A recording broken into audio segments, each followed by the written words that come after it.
اور بھی کوئی بات؟ وہ بات پوچھنا چاہتا ہوں یار، وہ ایک صاحب ہے، وہ میں پوچھنا چاہتا ہوں بات. ہاں ہاں پتہ ہے.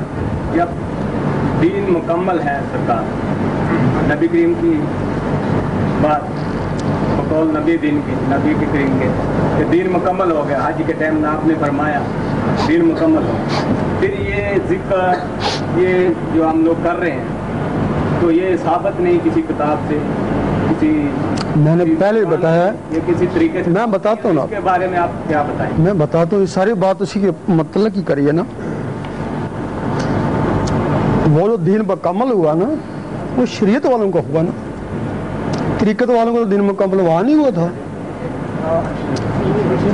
حضرت ابو ہریرہ رضی اللہ تعالیٰ فرماتے ہیں مجھے حضور پاک سے 2 علم حاصل ہوئے. ایک تو میں بتا دیا وہ یہی تھا نا، دوسرا بتاؤں وہ تم مجھے قتل کر دو، وہ دین طریقت تھا نا. یہ حدیث ہے باقاعدہ. حضور پاک فرماتے ہیں مجھے 3 علم حاصل ہوئے، ایک عام کے لیے، ایک خاص کے لیے، ایک صرف میرے لیے.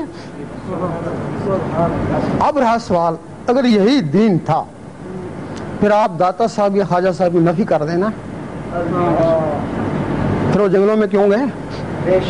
وہ کس دین کون سا دین سیکھنے کے لیے جنگلوں میں گئے؟ اس کا مطلب ہے کوئی اس سے ہٹ کے دین تھا نا. وہ دین طریقت تھا، یہ دین شریعت ہے. اس کے آگے بھی دین ہے جو نظروں سے پلایا جاتا ہے، وہ حقیقت ہے نا. دین تو بہت سارے ہیں نا.